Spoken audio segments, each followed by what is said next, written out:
Good evening, I'm David Brown, and this is the Northern Sun Experience. It may be unusually warm and sunny for the end of January, but no one is shining brighter right now than a former Golden Bear football player from Concordia-St. Paul. Defensive end Zach Moore was drafted by the New England Patriots in the 6th round last May, and nearly 9 months later, he's in the Super Bowl. Moore is in Arizona this week for the big game against the Seattle Seahawks, and he's kind enough to join us now on the phone. First of all, Zach, congratulations to you and the Pats for making it. What's just this whole experience been like for you? Yeah, it's a lot of pandemonium, a lot of anticipation, a longer wait, but it's just all exciting to be a part of. So just taking it one day at a time and just enjoying it. When you were at Concordia-St. Paul, when did you know that you could potentially get drafted? It really didn't come to mind. I just, tried to focus on what I had to do with Concordia. And, I was able to have, some good seasons and gain the attention of the NFL. So it just kind of all worked itself out through hard work. Obviously, it's quite the adjustment to go from Division II football to NFL football. Are there any veterans on the New England Patriots who've helped you out this season? We all work together as a team, but specifically in the D-line room, like, Vince Wilfork, Chandler Jones, Rob Ninkovich, all the older veterans. Of course, the thing I think everyone wants to know is, what's it like to play for Coach Bill Belichick? It was great, phenomenal coach. Really gets everyone, head in the right mindset to come to work, to prepare hard to, take on our opponent and do everything we can to win. So it's been very, fun playing for him. It's hard to imagine, but last year you were playing games at Seafoam Stadium, and now you're going to be on the world's biggest stage. Have you had any time to reflect on what the past year's been like for you? Yeah, it's a crazy feeling. I always think about it more often than I should, but it's just, just goes to show you how quick life can turn around. You put your nose to the grindstone, work hard, and, be blessed with opportunities. So just taking it as it comes and make sure, you don't lose sight of, the reason why you're here. So just working hard every day. Finally, Zach, being a Division II athlete who's made it to the next level, what did Concordia-St. Paul mean to you? Everything. That's my alma mater, a school that gave me a chance, to get my education, which I did, and, to play football.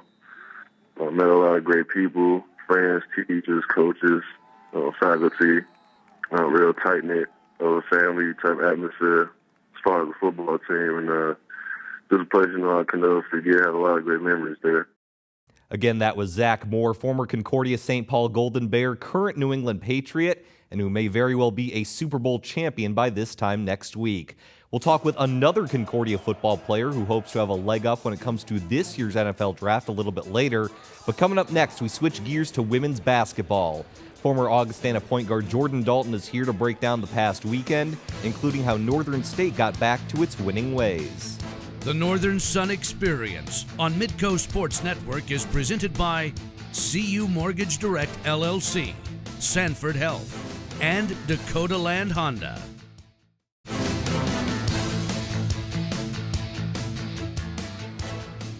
Welcome back to the Northern Sun Experience, joined by former Augustana point guard Jordan Dalton, once again breaking down all things NSIC hoops. And Jordan, we're going to start with the women. Northern State, I think they're back on track a little bit. They won both their games this weekend by more than 20 points. Maybe proof that last weekend was a fluke or an anomaly, or what was it? Yeah, well, it's great to see them get back on track. Every once in a while, when you're on a roll, as they were before, a couple weeks ago, you get complacent and you don't maybe finish all possessions all the way through, and you really lose focus and forgot what got you there. And so this past weekend, it was a great weekend for them. They got 2 wins by 20-plus points. Rachel Krogman came out into a great tempo and a great tone on Friday night by scoring 30 points and grabbing 11 boards. And that's the type of senior leadership that they're going to need throughout this the rest of the season if they want to make a serious push toward the national championship. It was phenomenal to see them get back to the basics. They held both Bemidji and Crookston to under 45 points, under 31% field goal shooting, and only allowed 12 offensive rebounds in both games. And so it's great to see them really get back to who they are. And sometimes you need a wake-up call, and that shows you that you can be beat. And I'm sure they had a great week of practice and came out and proved it by getting 2 wins this past weekend. Northern State right now, the only team in the NSIC actually ranked. They're at number 15 right now, but still a drop-off from where they were at 4th a couple of weeks ago. Nevertheless, as you said, probably a wake-up call for them as they get back on track with a couple of big wins. Well, the longest winning streak in the conference right now is Wayne State, actually. They've won 8 games in a row. They're tied with Northern State with a 17-3 overall record. So what's the winning formula for the Wildcats? For them, we always knew they had great offensive firepower. That has been stated from really preseason. They're still averaging 77 points per game and shooting over 45% from the field, which are both second in the conference. So the offense has always been there. In my opinion, it's really their commitment and focus on the defensive end that's really catapulted them back to where everybody thought they were going to be at the beginning of the season. And that eight-game winning streak, they've held opponents to under 65% or under 65 points per game 6 out of the 8 times. And so it just shows that they have a commitment to the defensive end. They understand that they're going to have that offensive firepower. They're going to be able to score just about with anybody. But in order to really grit out tight and close games, you're going to have to get stops in crunch time when they need it. And they've shown consistently over this 8-game winning streak that they're able to do that. Well, speaking of consistency, they're both second in the league in scoring offense and scoring defense, and they're one of 3 teams that's receiving votes in the D2 poll, along with Sioux Falls and Minnesota State. And speaking of those Mavericks, they're 3rd overall right now.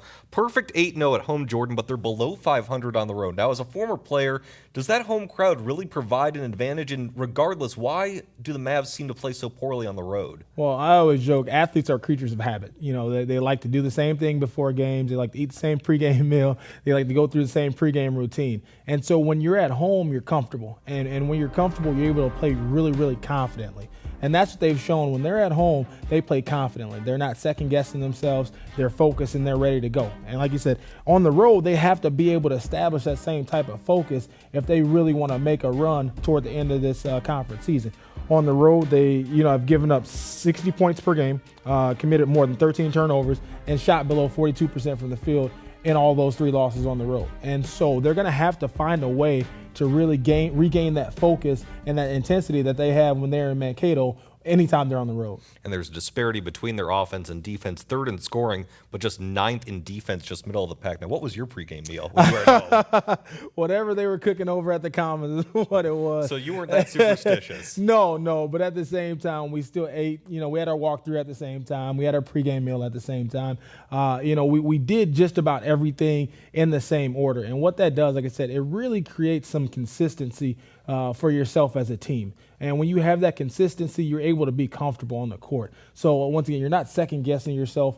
You're not overthinking the game. Players play great when they're playing off of instincts. And when you're comfortable, going into the game, that makes it a lot easier. Well, we'll see what the Mavericks do on the road from here on out. Well, what is a matchup that you're going to be looking forward to this upcoming weekend? Huge matchup this weekend in Minnesota State versus Northern State. I think that'll be a great game. We just talked about it. Will Minnesota State be able to go on the road and get a tough win in a tough environment against a Northern State team who really seems to be focused and intent on going for the NSIC championship? All right, well, sounds good. When we come back, we're going to switch things over to the men's side, talk about his alma mater, who's ranked number 6 in the poll right now, and Minnesota State Moorhead, who's keeping pace with them with a long winning streak. The Northern Sun Experience on Midco Sports Network is presented by CU Mortgage Direct LLC, Sanford Health, and Dakota Land Honda.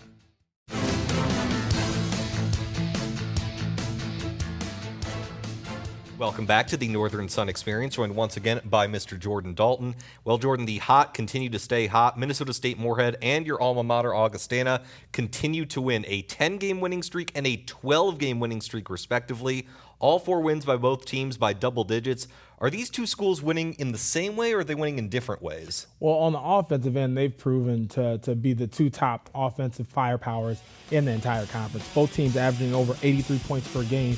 And also averaging over 16 assists per game. And what that tells me is both of them are very efficient basketball teams. Everybody understands their role. They play within themselves. When you're shooting over 50% from the field, and over 40% from the three-point line, you understand your strengths. And as a team, they don't care who gets the glory. And that's a great thing to watch both of these teams play. They have no problem sharing the basketball. Like I said, they don't care who gets the bucket as long as their team gets the win. And I think that's what's really put them into those two upper echelon teams in the conference. That as well as experience. You got Augie who starts 3 juniors, and you got Moorhead who starts 2 juniors and 2 seniors. And so you have guys that have been battle tested. They've been in tough games on the road, at home.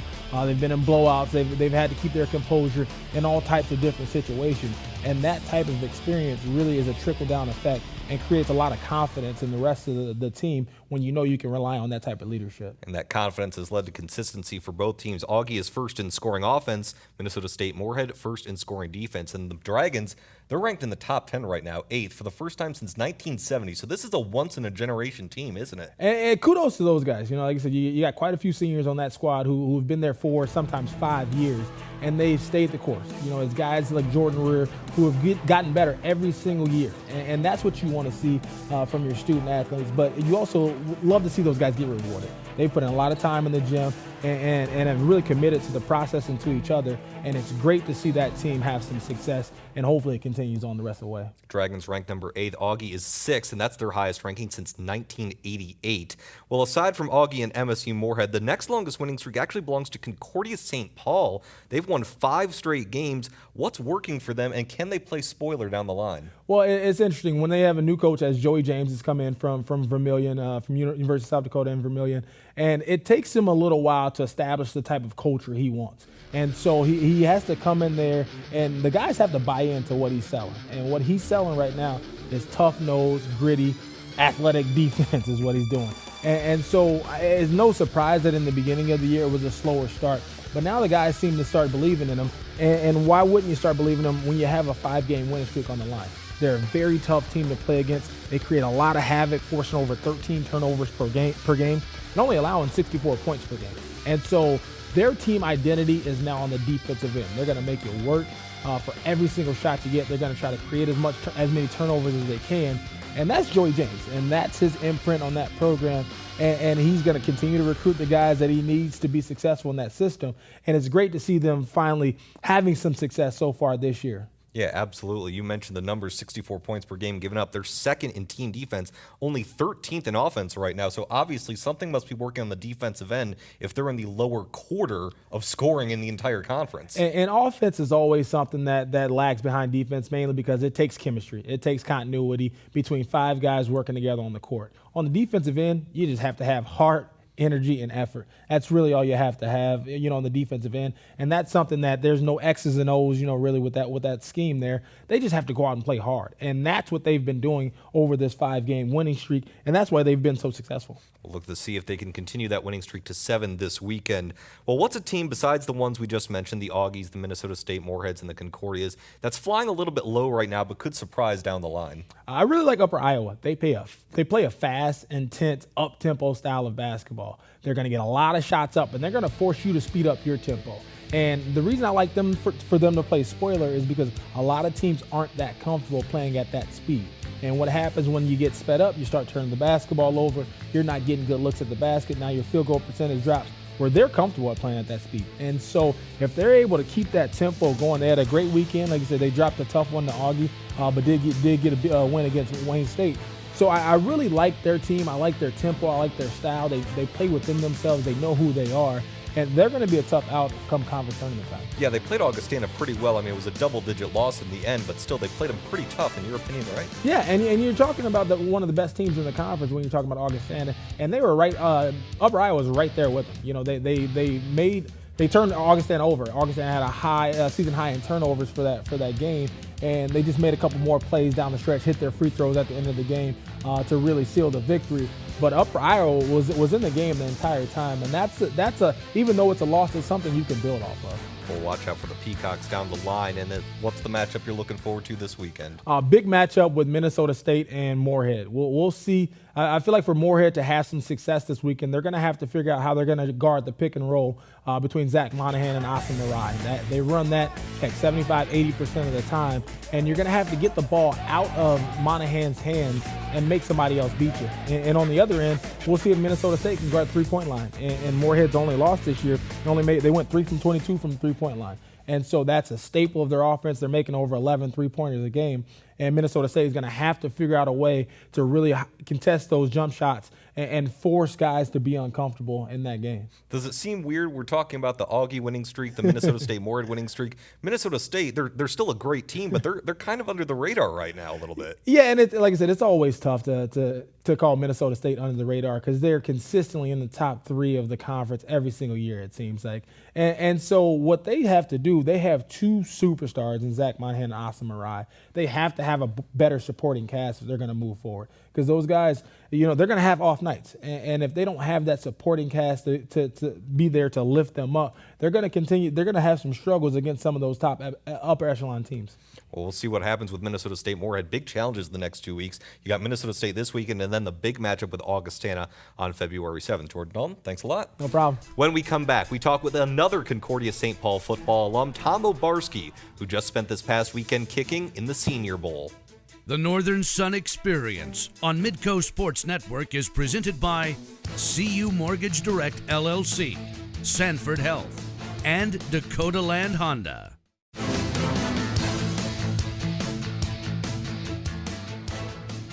Welcome back to the Northern Sun Experience. We already heard from Zach Moore, and now we move to another Golden Bear alum who could also be making his way to the NFL.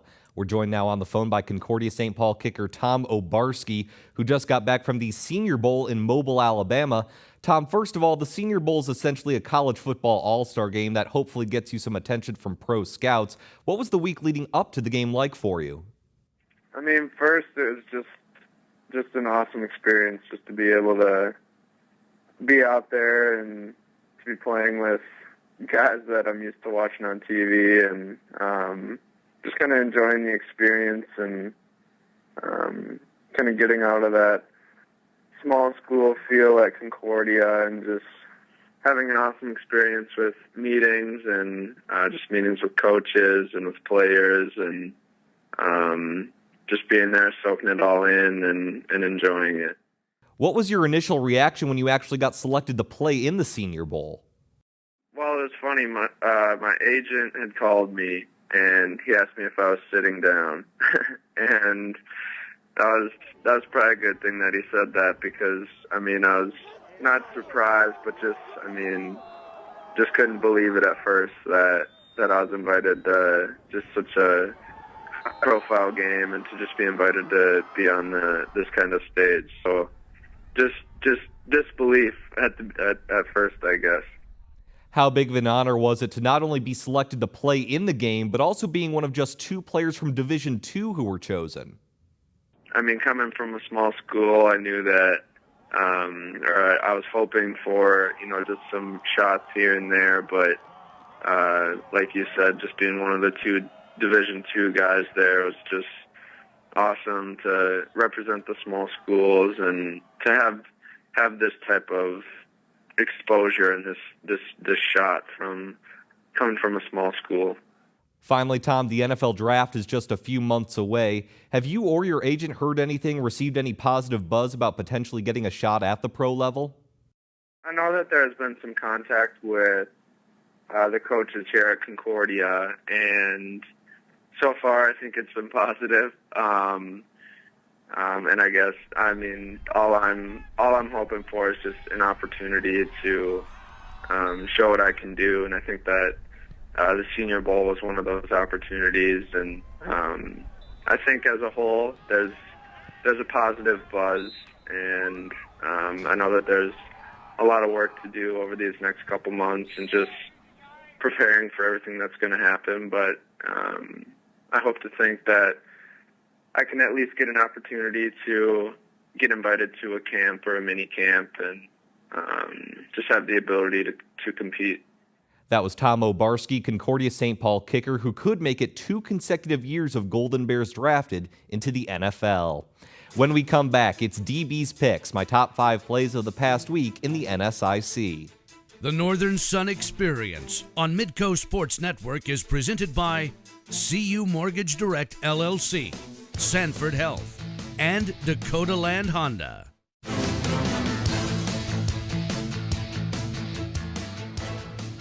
Welcome back. It's time for the best of the best, the top 5 plays of the past week in the NSIC. At number 5, Minnesota Crookston's Kevin Larson beats the buzzer. The Golden Eagle corrals the loose ball and lets it fly just before the end of the first half. Here's another angle on the half-court shot. Minnesota Crookston didn't get the victory over MSU Moorhead, but this golden flight lands at number 5 on my top plays. For number 4, we go to 4-0. Annika Whiting steals the cross-court pass and takes it all the way for Concordia-St. Paul. A threat at both ends of the court, Whiting shows off her athleticism on this play, so give her a hand for her hand in every part of our number 4 play. For number 3, we stay in St. Paul, only this time it's Sioux Falls' Marie Malloy staying with it. After missing the layup, she steals the ball right back and finds Allison Klostergaard for 2. Here it is again, persistence pays promptly for the illiterate Marie Malloy, managing to make a play at number 3. At number 2, more defense turning into offense. Zach Monahan picks off a pass from Minnesota State and swoops in for the two-handed flush against Sioux Falls. Here's another look. The preseason player of the year has lived up to the hype this season with plays that keep him up above the rim. But for our number 1 play, look over your shoulder, because that's where Annika Whiting is after receiving a beautiful pass from Keandra Nix against SMSU.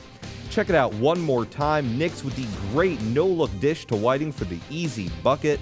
The Golden Bears top the Mustangs and are riding high with the top play of the past week in the NSIC.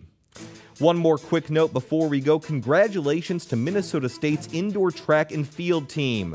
They are ranked number 1 in the Coaches Association computer poll for the first time in school history, so a big congratulations to the Mavs. You can read more about it at northernsun.org. Thanks once again to all of our NSIC member schools for their contributions to this week's show. We'll be back next week right here for another Northern Sun Experience.